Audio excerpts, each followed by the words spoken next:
Good morning, everyone. Welcome to Accuracy in America, brought to you by Accuracy in Academia. I am your host, Don Irvine, joined by my co host, Brian McNichol. Good morning, everyone. I hope everybody's making progress on getting your brackets together by 12:10 p.m. tomorrow. Yeah, we can talk about that a little bit Yeah. later at the end there. Um, so it's good to be back. I haven't been able to do the show here for a couple of weeks. So we haven't actually been together since the end of February. So there's been a lot of stuff going on here, but I'm still going to run through my some of my usual stuff because today is National Sloppy Joe Day. We had limited experience with that when I was a kid, but we did have some. And she made my mom made the mix and all that kind of stuff.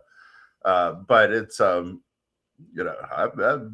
since then it's like it used to be a great thing to get at like concession stands. There would be you would like festivals and stuff. Oh, you can get Right. a hot dog or a sloppy Joe.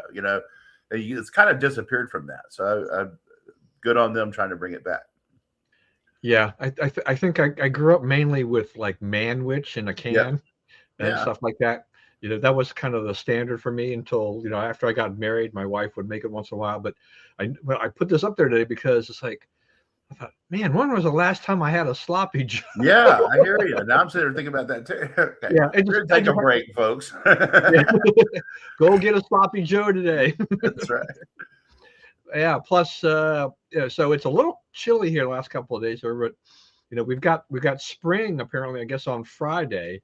But the weather is going to the weather is going to turn a little warmer. Yeah, really, I know.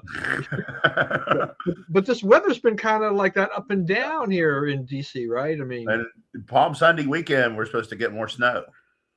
oh, really? Yeah. Okay, geez, okay. It's like, yeah, the look on your face, like you can't keep doing this to us. Enough, stop. Mother But that's the Nature, way it stop. is. Yeah, yeah. Oh man, okay. I haven't looked that far ahead, and I'm like, okay, spring. We've seen some things there. Flowers are popping up in my garden. And I'm like, we're hopeful, and then a cold snap comes in. We're like, uh, and It's I was just in Evansville, Indiana, with our grandkids, and it was a little on the chilly side. I mean, we get some sun and 50-degree weather or 45-degree weather. It's tolerable, but then if you get wind, you're like, yeah. so I don't know what the weather was like while I was gone for the last few days before I came back on Sunday, but anyway, it's been crazy. And I will just throw in that I had a lot of trouble getting to my destination and back on this trip. Right. I was going to ask you about flying. How's it, So from the flying, the hardest part was getting out of the airport. So we were actually supposed to leave last Wednesday, and we're kind of and it was gonna be like a midday flight, and we're like, okay, that's fine, gives us more time. And a few hours before we were going to go to the airport, notice pops up, there was a delay of getting out of Baltimore. So I call American Airlines, and my connection to Evansville was like, may not make it because the time is evaporating. And when you're going to a small town, and I think you've probably seen it, you have limited options. You only have so many flights per day, and if you miss a flight, it's going to be hard to get to another flight and all this kind of stuff. those So planes aren't big. So, you right, start trying to right, go on a later flight, there's not a lot of seats. right. A flight, though, the flight from Chicago to Evansville is bigger than the flight from Charlotte, Evansville to Charlotte, or vice versa. Kind of interesting how that goes. But the so we rebooked for Thursday. So kind of disappointed we lost an extra day with our grandchildren and whatnot. But I noticed as I was still getting kind of alerts on the flight for whatever reason, and that flight to Evansville, it was delayed over 5.5 hours.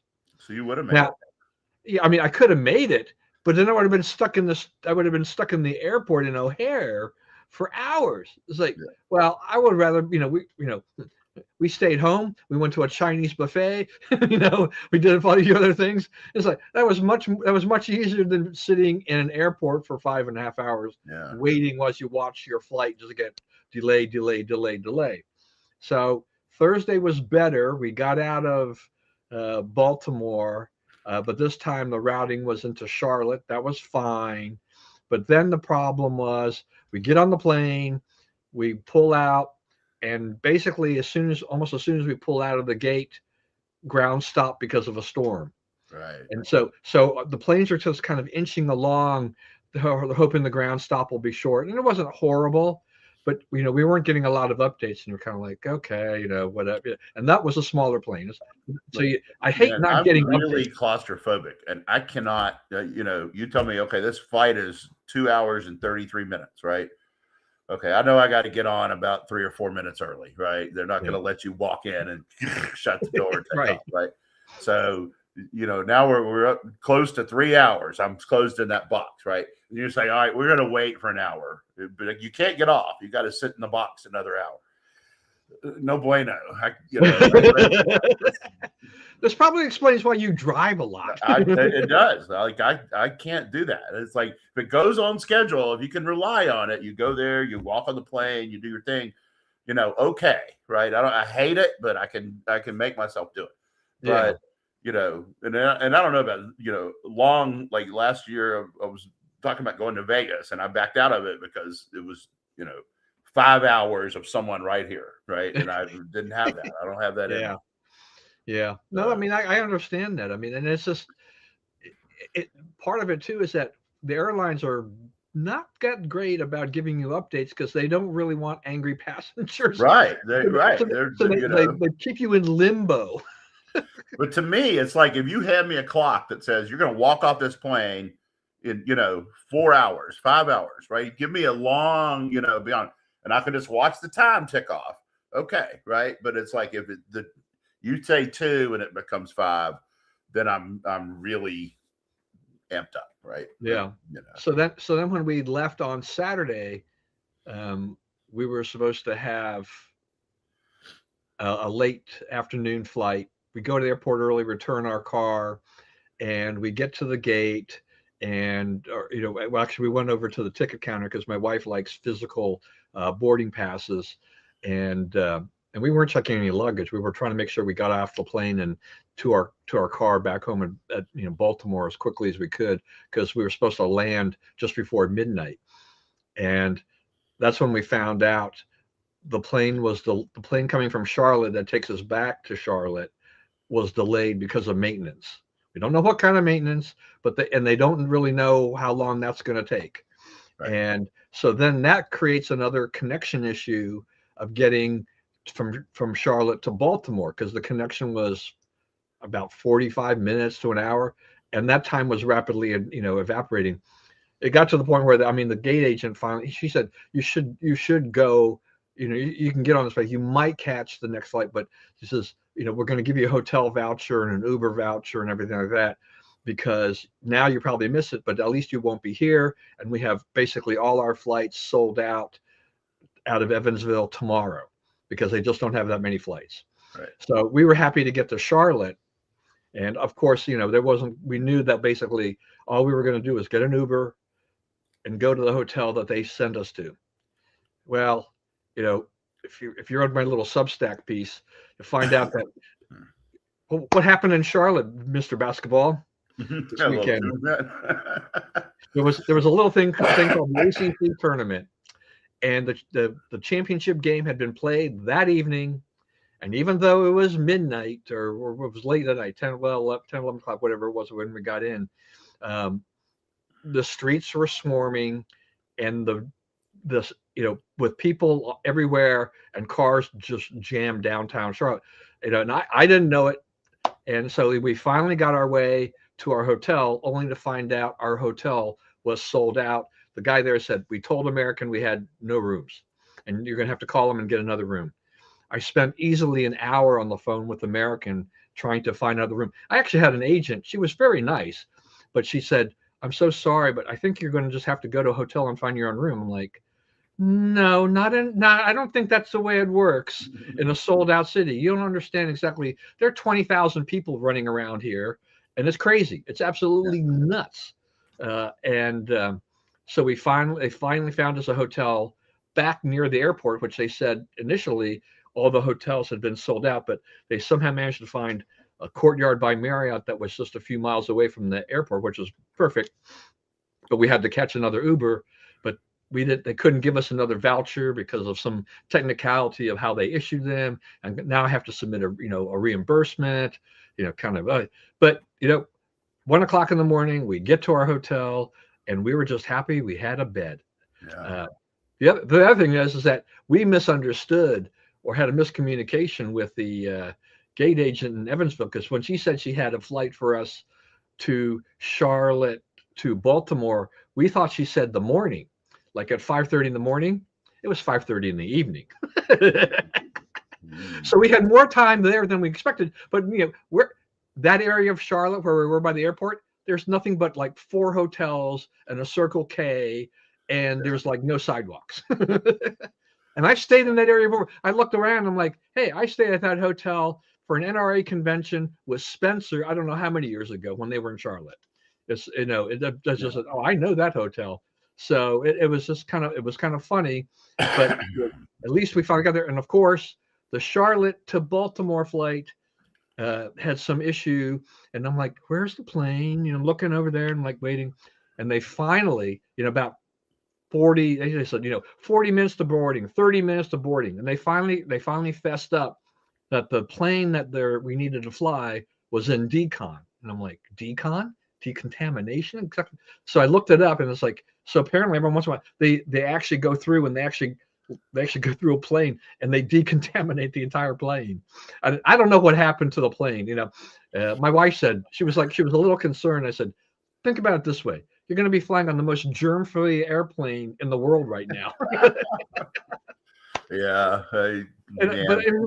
we got home You 19 are to not 20 hours. selling a lot of airline tickets with this presentation, Don. I'm Yeah, just no, no, no. I mean, there's some things that just you can't avoid.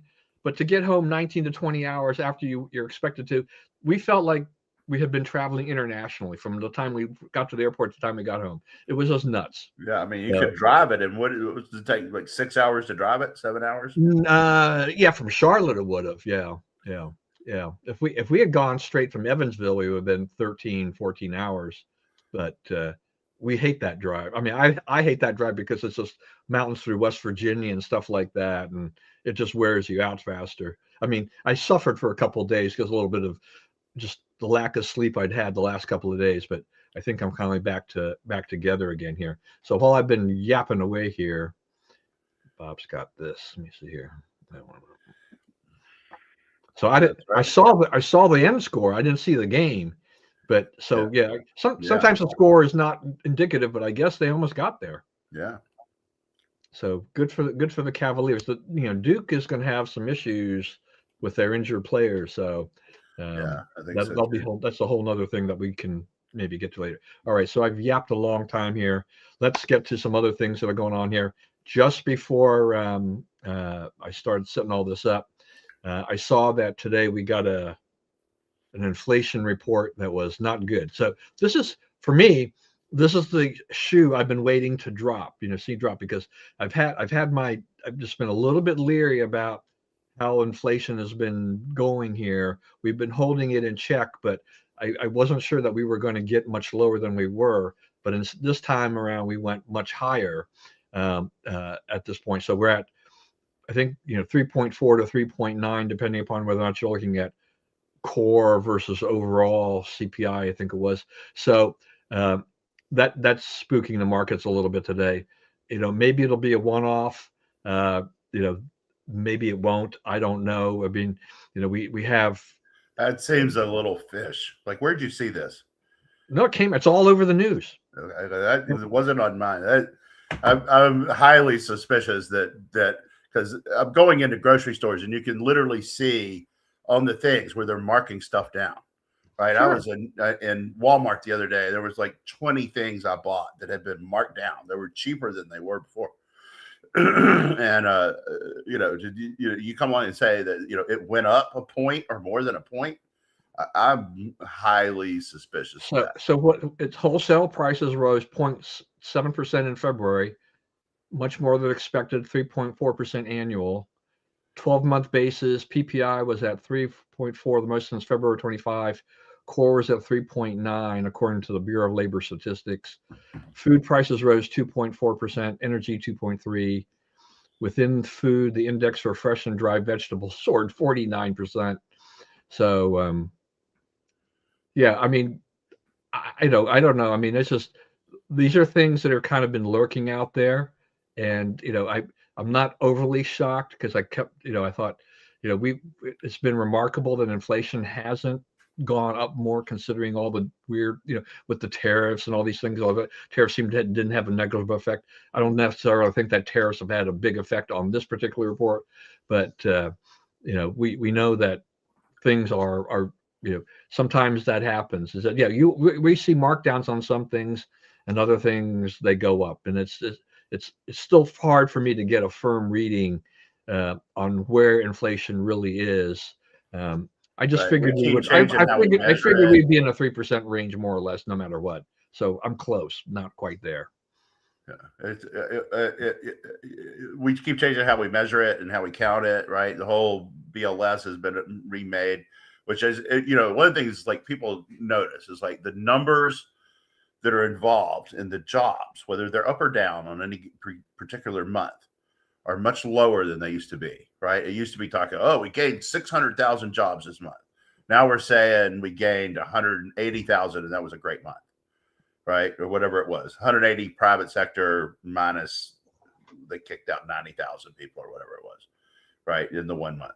So like we're changing how we count all that, and I don't know what that has to do with any of this, right? I'm not saying it does, but I think that one of the legacies of the Trump administration, oddly enough, is going to be, we do a better job of counting, of assessing things, and the Doge and all that, of actually going in there. Is this working? Is the money we're spending here appropriate, and so forth? So. Yeah, I mean, it's Trump's BLS. I mean, he's remaking it, so the numbers you would think would at least he would try to find a way to make it favorable to him. I'm sure if somebody asks him about it, he'll have some remark to kind of slough it off, because he's he's good at, like, when the numbers are great, he's all boasting about it, and then when things aren't quite right, he always finds a way to kind of disparage things, and it always makes me chuckle. I mean, it's like He's good at deflecting this. He really is. He really he is. It's like, if I mention these things to my wife, she's just like, blah, blah, blah. Yeah. That's right. So, I mean, he has conditioned us, and he's changed the way people look at media, right? There's no question about that. But he's conditioned us to, probably just came out in me a few minutes ago, is, when you hear bad news, like, go looking for the other side of the story and all that kind of stuff, because there's a lot of it, right? There's a lot of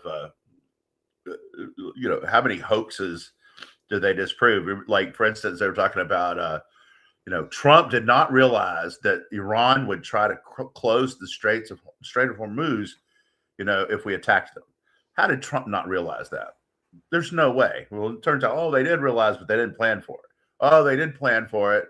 And the people that were supposed to cooperate with them didn't cooperate, or whatever it was. So the story keeps changing to yes, they were prepared for this, right? And it's their current thing they got to solve. But it's no surprise that Iran it's 30 miles wide through there. It's no surprise that that's going to be where they put the pressure. The pressure. Right. We'll continue to talk about. I was rereading this. Bob's comment. I'm thinking, like, why is Bob a Cavalier fan? I thought he was from your neck of the woods. Bob grew up in Northern Virginia. He did. Okay. Cavalier Daily sports editor. He went to Lake Braddock. Okay. All right. That explains it. All right. Yeah. Bob's a local guy. Because I was thinking, like, okay, he had to be a transplant of some sort if you're going to be a Cavalier fan and you're in the South. Like that. No, he's genuine. He went there. He worked for the school paper, all that stuff. All right. He's walked the walk and talks the talk.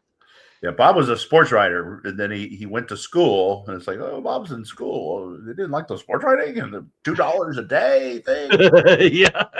And and all of a sudden he has a master's and he has a PhD, and now he works at Southern Miss. Yeah. So, He found the right really career path. guy. Yeah. So I hope, yeah. I'm sure he'll chime in here about our commentary.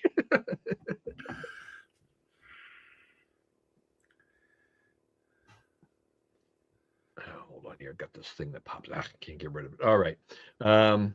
So, as we talk about this, I mean, one of the things we're still having an issue with is that with Iran, I mean, the direct economic effect is that we have higher oil prices, which have led to significantly higher gas prices across the country. Now, President Trump has been deflecting on this, but as soon as this is over, it's going to drop like a rock. Okay, not exactly. All right, you can say that, but it's really volatile. It will drop. It is. I mean, it shot way up, but I mean, I don't think it's not like groceries where those higher costs stay built in. It's like it's really you're just paying for risk. Yeah, it will come down, but I don't. Oil prices, when they go up, they don't necessarily drop right away. I mean, it may take. They may get to the point where they were pre-war, and they may go a little bit lower, but it's not going to happen like the next day. Okay. It went from 103 to 84 in one day. Yeah, but I mean, it's in the high 90s still right now, and I can see it drop into the 70s, right after the conflict, and then making its way down. But then what happens is that the price of the pump will gradually come because this is always the opportunity to when prices go up like that, and you can always use conflicts like this as when oil prices shoot up as a way to prices keep going up, but as they come down, gas prices tend to come down slowly. Right. They respond to the increase quicker than they have any right to. It's like, there's no gasoline being sold here in Gaithersburg, Maryland, that is affected by what's going on in Iran. The gasoline, that oil left the ground and got into the United States and got refined, way before this started, right? Then trucked around and distributed and, sold twice since then or whatever. And then it gets pumped into your gas station and you go buy it, right? There's no reason that yet they should have to raise prices, right? So they're doing it. They raise them on spec and they lower them on, as market conditions absolutely force them to, Yeah. So it's, because I watched for that. As soon as I saw oil, this whole thing started, I watched the local gas prices and I'm like, okay, how long before we're going to see, big spikes? And it took a day or two before they started jumping up, and then they've jumped up a considerable amount more, as over the last 3 weeks. And it's like, like you said, I mean, both you and I know that the one thing is that the gas they have in their storage tanks, at their stations, they paid a lower price, right? At that point, and then this conflict occurs. It's like, you're now marking it up another 5 or 10 cents, and then start moving it up, and yet you have a 2 or 3 day supply in your storage tank. No, you shouldn't be charging us more until you pay more for that gas, lean. But it doesn't work that way. It doesn't work that way, and in a way that helps us because there's more downward market pressure when the crisis, whatever it is, ends, right? So that you end up with people who, you end up with it falling rapidly, and then the guy next, the gas station next to you, all of a sudden is back to $2.30 a gallon. What are you going to do, right? You're going to have to respond. You're going to have to go back to $2.30 yourself. So, the market, it gives the market more influence on it, or to give it a touch. The other thing is like nothing primes an economy like the gas prices falling off the roof, right? So it's 98 today. Yeah, that's right. We work together at the Connection. That's how I know him. Oh man, the Connection. I kind of remember that. That's right. That's right. Yeah. uh, ODU. thanks for the update. No, that's good. I'm glad, now people know. Yeah. But I lost, what was I talking about? Well, we're talking about gas prices up and down and the rapidity and Yeah. So nothing fires up an economy like suddenly rapidly falling energy prices. Right. All of a sudden, because when this ends, and the portion of this that is giving us higher gas prices is going to end probably before the war itself, right? Because Trump's going to figure out a way to protect both sides of the strait, where within range of their missiles or whatever it is they have, right? What they're shooting at ships in the Gulf is not very sophisticated. It's not very hard to take down, and they've pretty much diminished their drone capacity to zero. The world is really short on drones right now. By the way, Zelensky is saying he could do. They sort of have the Russians on their heels in eastern Ukraine, and a lot of the places the Russians took, the Ukrainians are taking them back, but they're running out of drones, and all the drones are being bought up for the Iran, right? Like it's all kind of more war material and missiles too. Zelensky saying he can't find them to buy them because everybody's using them in Iran. yeah. So there's been a lot of back and forth on this. I mean, there's some people on the right that are not happy with this conflict. We saw Joe Kent resign in this. Well, Joe Kent's not of the right, but okay, go ahead. Yeah, well, it's kind of funny. I mean, this is where I go back into Trump and his his deflection or whatever. He nominated this guy, okay, and he said he was a good guy. He really trusted him on security. He writes this resignation letter and just kind of scorched earth in a way, and then Trump's statement is basically saying, "I don't know much about him." He's like, I knew he's terrible on security, and you're like, but you nominated him for security. Right. Well, I mean, he worked in security. That was his thing. He ran for Congress from Washington State, lost, and got this job, right? As somebody who tried to turn a district. There's a district or two in Washington that are turnable, that the Republicans can win, and there's a couple of them that they do control. It's not all Democrat, right?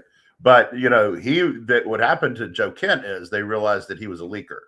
And so they started feeding him incorrect information, and then seeing that get relayed to various people. So they knew they had him, and they confronted him with it, and that's why he quit when he did, and that's why he's bitter. His wife, he married a hardcore left wing woman. She's in some kind of policy work too, and then they went hardcore libertarian, right? And the libertarians have they have problems with all of this, right? It offends their sensibilities in a million different little ways.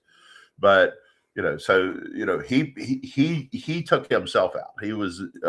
He changed, right? Trump may have judged him correctly when he hired him, but he changed, and he got different priorities. And if you don't align your priorities with the administration, you need to go. Right? You should not work for him and have other priorities. Right. Look, he could have changed, and that's fine. I don't have a problem with that. I just think Trump is really funny because this is not the first time he's done this when somebody has left, has resigned, or they had to get rid of them, on all the time that Trump served over his 2 terms. It's just that praise them, for Senate confirmation. This guy's great, or this woman's great, or whatever. And then something goes wrong. And then he kind of throws them under the bus. Oh, well, see, I always knew he or she was bad at this. And you're like, then why were they in that job to begin with? It's like, okay, you can say something besides, I always knew, or whatever. I didn't trust him on this. It's like, okay, there are better ways of handling that where you just don't look like, it's like, was he or wasn't he, or wasn't she? I don't know. He loved Kristi Noem, but she's gone. They're going to be much better off probably at DHS with Mark Wayne Mullen, I guess. He's probably another MAGA guy. I didn't have any problems with Noem. What was the problem with Noem? I still don't get it. Well, I mean, I think, or let the left wing fire. That's not. well, I That mean, was my but problem. that's his problem. I mean, if he let the left Yeah. wing fire, I mean, that's his problem. But she probably, to me, in certain ways, she was a little bit over the top in terms of the way she handled things.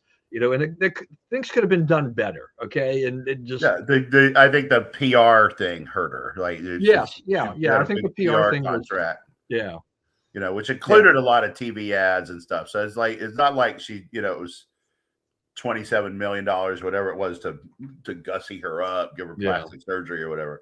But it was, a lot of money on rebuilding the image of the agency. Yeah, yeah, that's right. That's real. Can't disagree with that. That is the bottom line. Yeah. It's like, I mean, even Tulsi Gabbard was kind of like she didn't really she kind of hit the middle of the road on this. She didn't criticize Kent really as much, and she didn't say anything about who has who knew exactly about what was Iran an imminent danger to the U.S. She just in the end I think she just said that the president ultimately has the right to decide whether or not that's the case.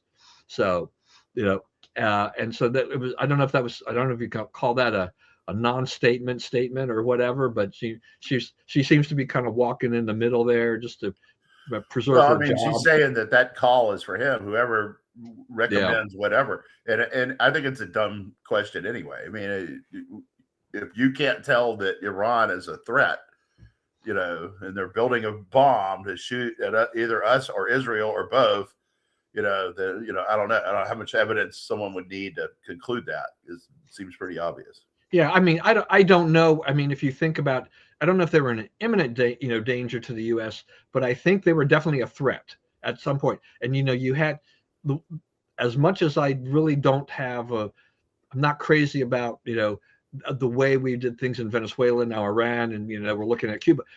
The bigger picture to me too, though, is just that we have got these regimes that are horrible. They're oppressive. They're horrible. People suffer, and Trump has decided that you know I've got I've got one term, and he's going for all the marbles. He's taken all the hits about you said we weren't going to have any more endless wars, or you weren't going to be a warmonger or whatever, and whatnot. And yet you've gotten involved in these kinds of things. But I think that the people in Venezuela are going to be much happier. In the end, the people in Iran are going to be much happier. I don't know how long it's going to take, U.S. and Israel to really kind of put the nail in the coffin on Iran. But boy, Israel is just like, they're decapitating the leadership there with immense speed. Yeah. That as my wife said, she says, so why are they electing leaders? Because it's like it puts a target on their head. It's like, well, they don't want to look like they're leaderless, but it does put a target on their head. And Israel is very good about figuring, oh, you're here, boom, you're gone. All for it. Those are Yeah, bad look, people. They earned it. I am not crying over the loss of what we've done here in the sense of we're on the cusp of turning things around after 47 years. I mean, we're 47 years too late on this. I mean, we just waited. Yeah, I mean, it did bedeviled every president since Carter, right? Yeah, They just did what they wanted and did to us, and we never were able to respond, right? yeah, And so now we've responded, and yeah, they don't have the same people in charge anymore, and they won't, and it's going to keep going. And I've been trying to think about like what gets us out of this. How do we make this end? Two things is one is, I think we're days away from, they sent 5,000 Marines over there. The Strait of Hormuz is going to be safe once the 5,000 Marines get there. Secondly, like what makes the Iranians say uncle, right? Because so far it looks like they're willing to take a lot of punishment over this, right? But if you keep losing, they're going through two or three ayatollahs a week. That's you got a problem, right? It's at some point, like you say, people are not going to want to be the ayatollah because you have a target on your back. You really can't rule, right? You're trying to run it from the bottom of a cave, right? You're trying to run a country from the bottom of a cave. your military leaders may or may not follow your orders because they may or may not even recognize you as the head of state. That's another problem. We for them to surrender to us, we have to find somebody. We have to get someone to be in charge who will surrender, right? Who will not keep fighting, but will say, "Okay, you got us. We'll stop," and we'll agree to terms, and we'll figure it out like Venezuela did. But we don't have that. We haven't found that person yet, right? They went in and elect the guy's son, who it turns out may well be gay, which is kind of complicated. Who would have thought that Iran would have a gay leader before us? Ooh. That was not on my bingo card. Yeah. So it's like we got to figure out, we got to get somebody to be a partner in ending the war. That's one of our big kind of tasks, and a structure for like how you would, what are you going to stand up immediately? The Shah's son, Montgomery County resident, says that he wants to go over there, and he believes he has a lot of support and be an interim head of state until they could hold elections, right? Not hold the job, not even run for the job, but just take over until things are settled down. And that sounds like a good offer to me. It apparently sounds like a good offer to a lot of the Iranian people, but since it's a good idea, it'll probably never happen. Yeah, I mean I think as long as Israel, they feel that they're going to get the backing of the U.S. for their actions, I think Israel will continue to pound away, and then we'll continue to pound away. And we know that, I think at some point, yeah, you will get, Iran will buckle. I mean, they cannot withstand this level of attack. I mean, they are losing leaders, and as we've talked, it's like, how many people want to be the leader of Iran when every time you do so, you're going to get eliminated. There's a high likelihood. It's like your shelf life as a leader is going to be extremely short. Yeah, so, and they have to, the other thing is it has to be going on inside of their leadership is, somebody who sits at the main table in almost every discussion is Mossad. They don't know who, right? But somebody is giving up every little detail of what they do, when to find them, how to kill them, all that kind of stuff, right? So, you got to deal, how much trust can they have in each other? How can they speak to each other, frankly? I mean, in the United States, like one of the things that our law says is private is what they call pre-decisional discussions, right? So the president asks his advisors, should we bomb Cuba? And they sit around and have a discussion. Yeah, let's bomb the crap out of them. And somebody else says, that's a bad idea. And they have this argument, right?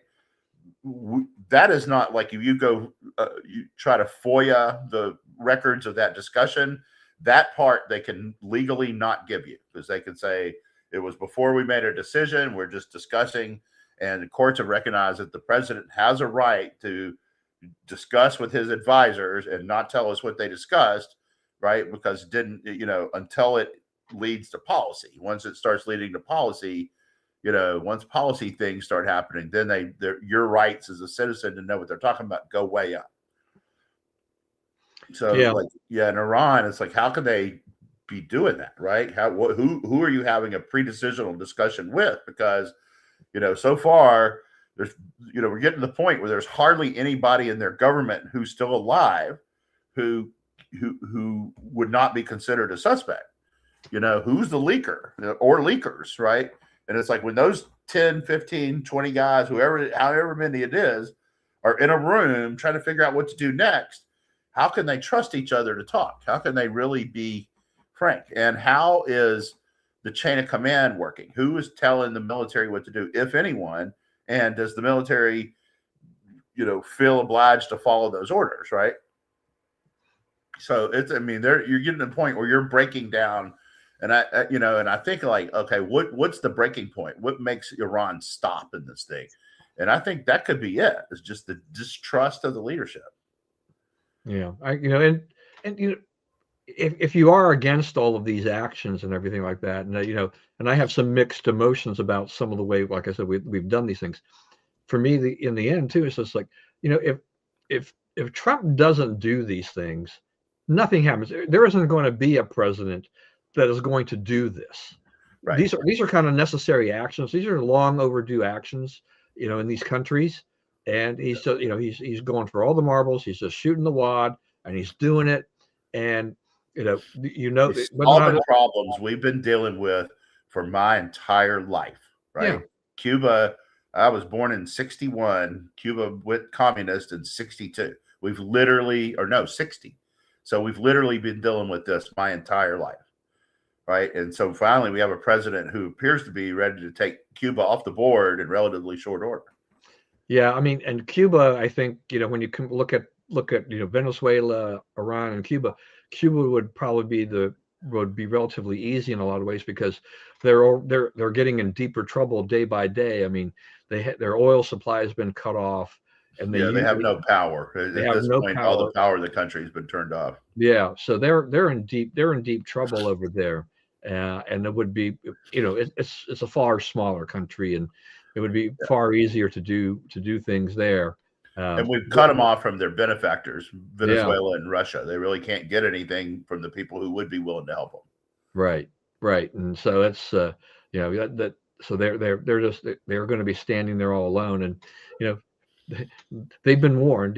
Trump is, he threw out Cuba out there on the table, and there are plenty of people that would love to see Cuba, be free.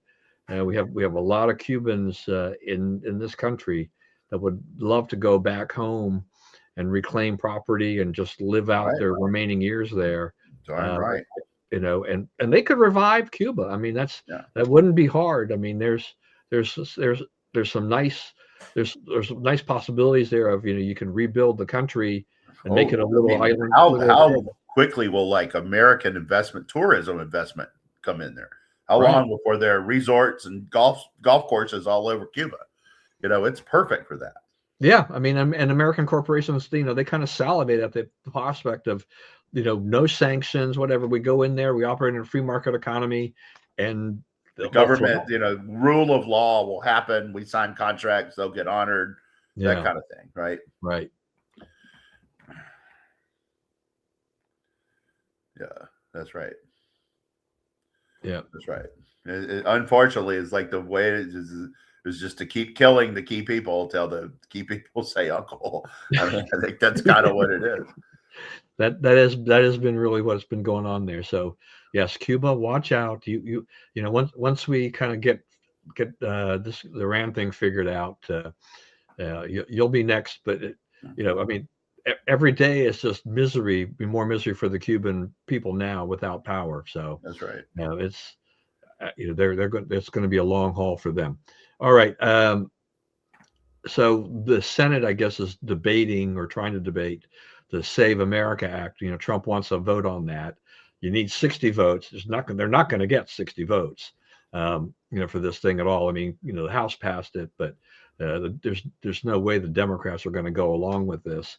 And I don't know. I'm somewhat dubious as that, is this the right thing to do overall, or is this federal interference, with elections that we really don't want as conservatives for that. I mean, our election system isn't perfect, but I don't know. This thing seems to be like, and it's just tricky. I mean, the amount of ID required and how it's done seems even to me to be somewhat onerous, because every state has different requirements. You can't always get those documents in a smaller area than you can in a larger city. I mean, I think they'd have to iron out a lot of these things here to say, how's the easy access to all of these things so you can do that. I mean, I saw that, not even though there are real IDs out there, not everything says like real ID on it or whatever. And then you're relying on people at the polls. And I don't know. I mean, the fact that we have states that are already controlling their elections, and now the federal government saying, we want you to have all these things in there to do that. I mean, I have no problem if you've got to show a driver's license or something, a federal ID to vote. At least it's a step in the right direction, because right now most states don't require any identification. No, that's not true.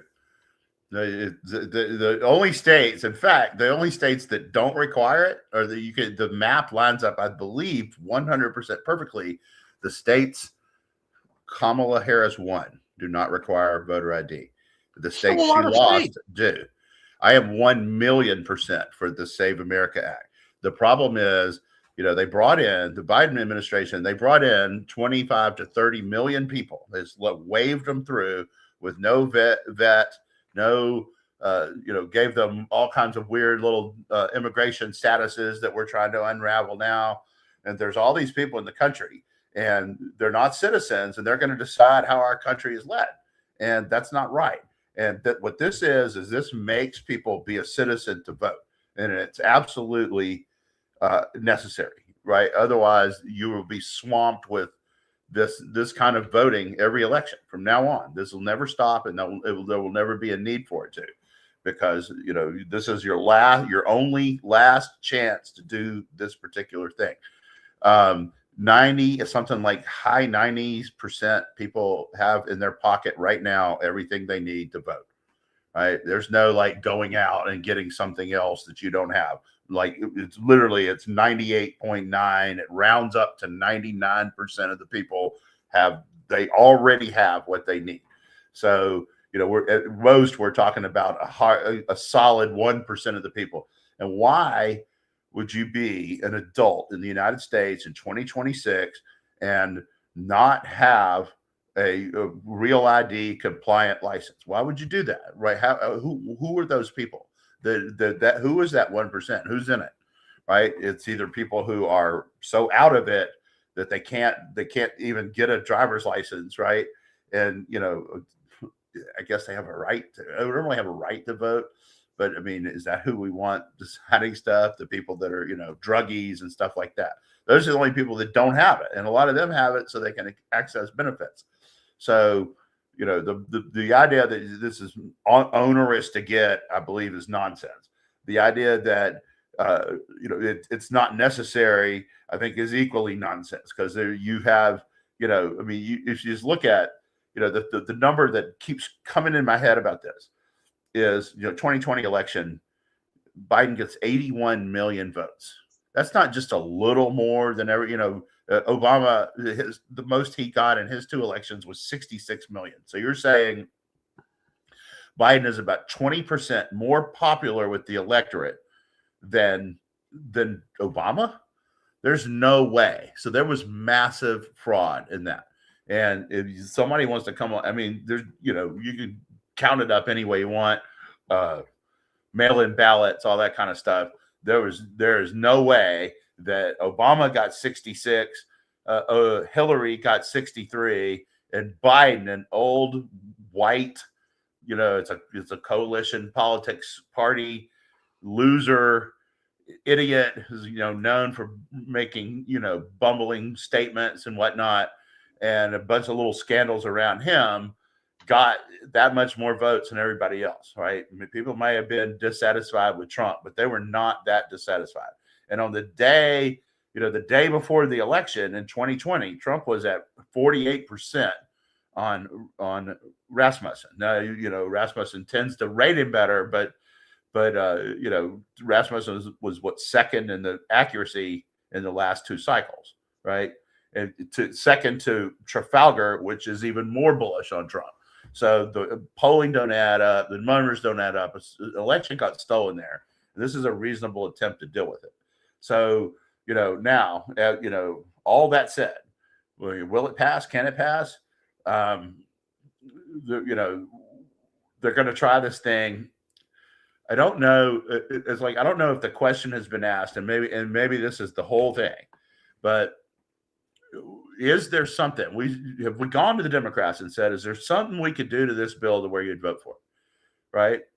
Is there some amendment you'd like to offer that would improve it, address your concerns, guarantee poor people, whoever's in that 1%, 1.1% or whatever it is, can get, federal funds to get whatever documents they need to get their whatever they want, where you would say, okay, I won't vote for it, but I'll vote to call it off the calendar and let you vote for it if you include these things, right? So, I don't know if they've asked that question. The Democrats will probably say, no, there's nothing you can do, because I really believe that like the entire future of the party, of the Democrat Party, is riding on this, right? Because if you really make it where people have to be citizens to vote, they're not going to win. They're not going to be able to cheat and throw ballots in the box and all this kind of stuff anymore, because they'll all be tied to that ID. So what do we do if we can't amend our way to success? If we can't talking filibuster, now the plan is to just keep debating it till the Democrats say uncle. Maybe at some point the Democrats will say uncle. They fear their base a lot on this. I don't fear their base a lot. I don't think their base will hold this against. Remember, when you poll this, it polls about 76% support among Democrats. Democrats support this. Okay, three out of four Democrats are for this legislation.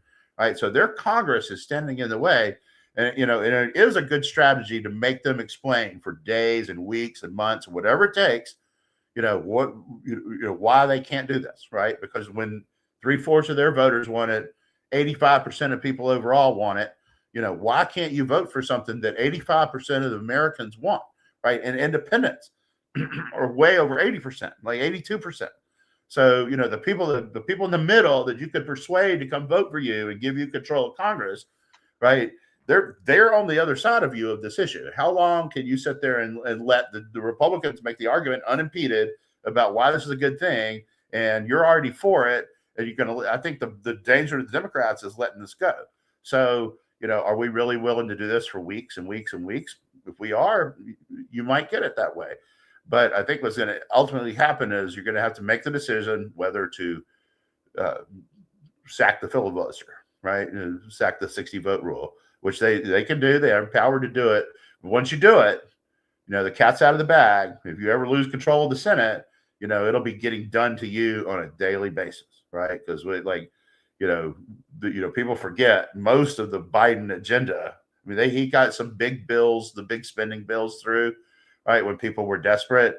But most of what they wanted to do got held up, by Kristen Sinema and John Manchin, because they couldn't quite get to 60 and they couldn't quite get to 50 without them. So, you can thwart them, but it's going to take a lot of work. And I think what will end up happening is my prediction is it will lose. It will not pass. Right. I don't think it'll pass. I don't think they can get the Democrats. I mean, look, we're in an election year. For them, they're gonna be hoping, that even if the chances are slim, that they somehow, narrow the gap, if not take over the Senate. I don't see them take over the Senate, but there's always a possibility they could narrow the gap. But that's kind of faded now. I mean, the primary results, I think they're no better than 48 now. Yeah, I don't know. I mean, the problem is that Trump is such a wild card, because without doing a lot of things, he could have strengthened the Republican position and really kind of made them sail through. A lot of these actions get a lot of negative attention and have some negative effects. I mean, oil prices shoot up. It hurts everybody, I mean, everybody buying gas. And so they'll be thinking about that. If we don't get that under control by November, that's going to be an issue that will hit a lot of people. Even Trump voters will have a problem with that. So, that will create somewhat of a backlash. But, citizenship to vote, I don't have a problem with that, but it's not always easy to get those documents. And you sometimes look, I didn't even know I didn't have a birth certificate in my possession. I had to provide an original copy of a birth certificate. I thought I had one. What I had was like this thing from the hospital that said I was born on this date at this time and all this stuff, but it was the hospital's document. It was not an official Washington, D.C. government document. That's good enough for Obama. Well, it's not good enough for a lot of things anymore. Right. I know. Yeah. Right. But this is the thing. I mean, under a lot of rules, you cannot, you need that. And it took weeks in order to go through a process of doing that. World has changed a lot. I mean, not everybody wants a driver's license. I mean, there are swarms of kids that, that used to say, at 15, whenever they were eligible for a learner's permit, they'd be out there driving with their parents, and they'd get their license by 16. I see not a lot of going on, because what are they doing? They're using Uber and Lyft, and they're doing things like that. Like, I don't have time to be bothered with driving in a driving test. I'll And just take one. rest of the kids, students, if you have a student ID, you can ride the bus for free. Right. Well, in Montgomery Like County, everybody can ride the bus for free. Yeah. Yeah. Thank you. I'm paying for that. I didn't vote for that. Yeah. Yeah, that's a whole nother can of worms. Yeah. School system, ditched. They're ditching their electric school buses. They Right. paid millions of dollars in this whole case, with the whole transgender thing. Yeah, I And saw that. So people know that don't live here. Montgomery County, where Don lives, is a uber liberal place, right? Rich liberals govern it, right? So they bought all these electric buses to be environmentally friendly, but like they don't start in the cold, they don't work, they can't get them fixed. It's just been a complete disaster. Maybe they bought them from the wrong people. I don't know, but it's one thing after another. So they finally have relented, and they're trying to find some diesel. They won't really do. People don't realize, like, diesel's heavier than gasoline, right? So when you do fumes out of the back of something with gasoline, it can dissipate into the air. Diesel, it falls down because it's just heavy enough. That's why, like, when you go to a truck stop, right, the concrete is kind of greasy no matter what they do. I have a friend whose job is going around power washing gas stations, parking lots, to like keep that grease down, right? Because if you sell diesel, it just those big heavy hydrocarbons just fall right down on your thing. So they're doing diesel to be cleaner, because it's only Montgomery County. As a taxpayer, I'm paying for this mistake. Yeah, that's right. For a lot of money too. It's like $200 million or something. Yeah, I mean, our county now wants he wants a 6% increase in the property taxes. Like, you're getting a significant increase in property taxes by the fact that the assessed value of our homes has been going up. So then you want to add insult to injury by tacking on raising the assessment rate. I mean, on next door, I don't know the exact about the who's a liberal and who's a conservative necessarily, but there are a lot of complaints about this on there. And if it's Montgomery County, 3/4 of the people, if not more, are liberal Democrats. So it's kind of like, you have even upset your base. You've reached your limit even with them. Right. Right. You've even done that. But this is going. Yeah, the SAVE Act is not likely to pass. We'll have to figure this out at some other time. Unless they chuck the filibuster, or find a way to chuck the filibuster, but only once. But I don't know. All right, so we need to wrap this up real quick. I'll just make a quick comment on, DHS is still underfunded. My concern now is that the TSA employees don't have paychecks. I know you don't care much about the TSA. You have no love lost for them, but I'd like them to make sure that we have TSA agents and things flow smoothly when I take my next trip at the end of April, please. I've already seen, you see some slight adjustments. I mean, it's like, I don't really want to have to deal with the fact that I've got to wait in longer lines. That is not. That shouldn't be a public agency anyway. The airport should hire a private security firm to do that. Yeah, there's a better solution than that. Okay. And we also have the machines they put you in where you go like this and the thing whirls around. You don't need all those people. That thing sees what needs to be seen. Yeah. Right. They have 10 people standing there. You need one person standing there. That's what the thing is that, so we've got global entry, so we can, when we fly overseas too, which comes with TSA pre-check, and I've had pre-check for years. So pre-check, you just go through the magnetometer, and you rarely ever do this, the machine, and it's like, so we have been vetted in some way so that we're not a threat, but you just have to trust that that's what it is. Yeah. I even signed up for a 3-month trial of Clear Plus, but we went to the airport the other day and we're like, no, Clear Plus lanes are all shut down because they're doing something different. And I don't know if that had anything to do with all this TSA, DHL mess. I don't know. It's just it's annoying. All right. Anyway, CNN poll, and you, in a sense, you kind of even brought that up. Harry Anton said on the air. So the Democrats are at a net 55% down, negative favorability, lowest ever. He said he even actually said they were lower than the Dead Sea. Yeah. That's the thing is like the narrative here. Well, they're going to retake the House, of course, and probably the Senate. It's like, I don't see any proof of that. I see less evidence for that with every passing day. I think that they're going to maintain control of both. I think Republicans are going to win. I mean, there's the thing.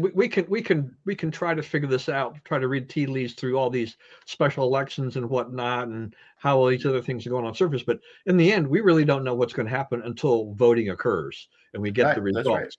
So you can see something from the primary results. We're like, well, I'll give you one good primary. So, California, they have the jungle primaries.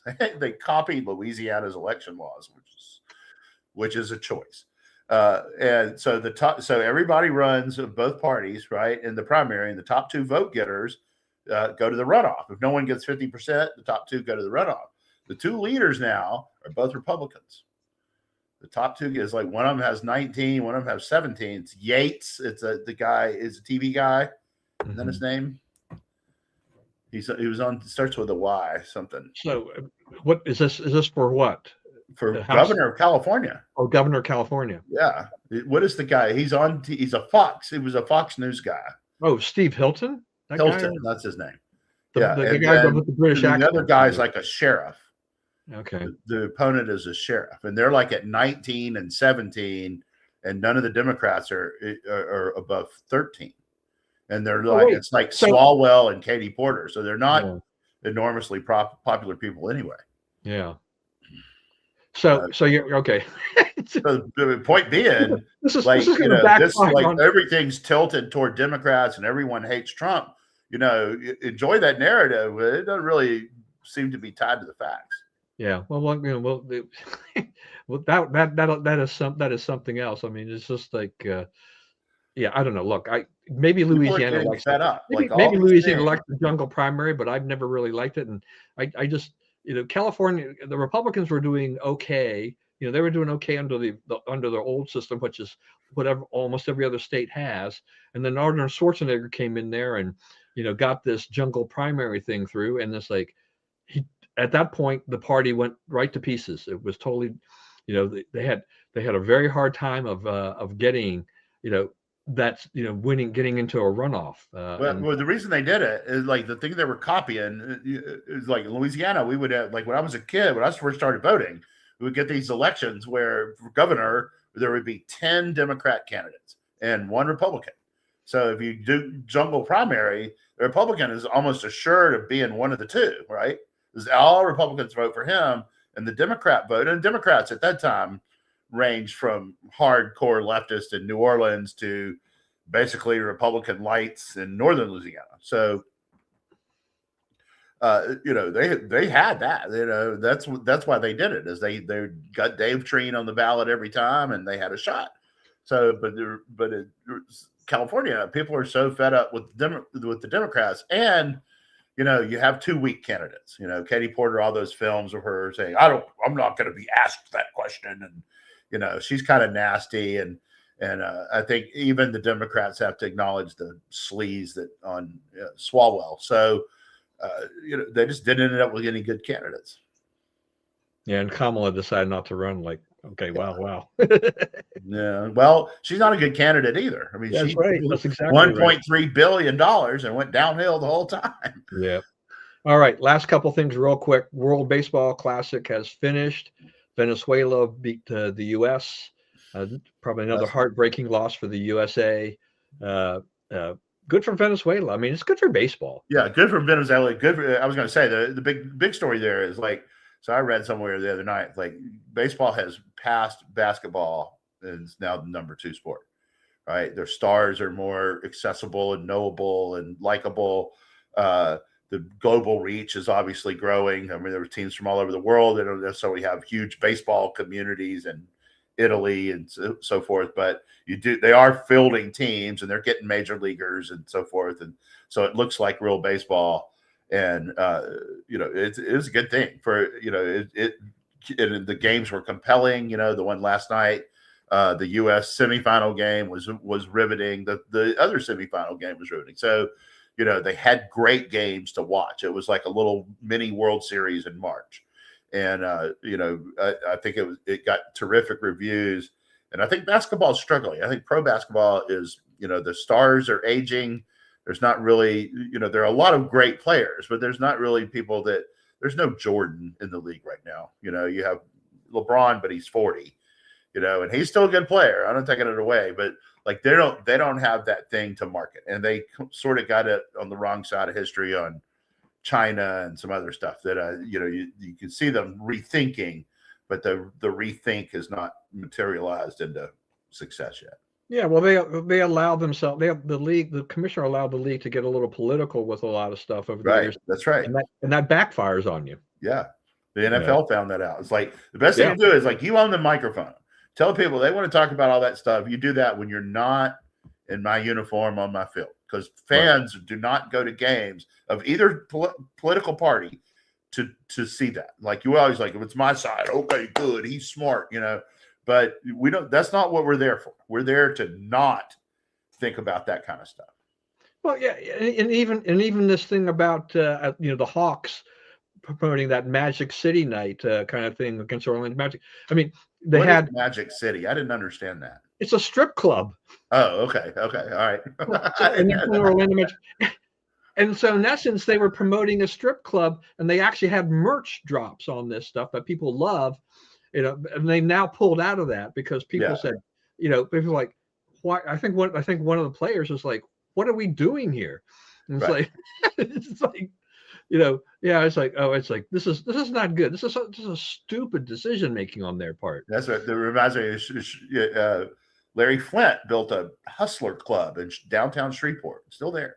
And at one point, the Independence Bowl is always losing sponsors, and they're always trying to find somebody to sponsor the thing and all that.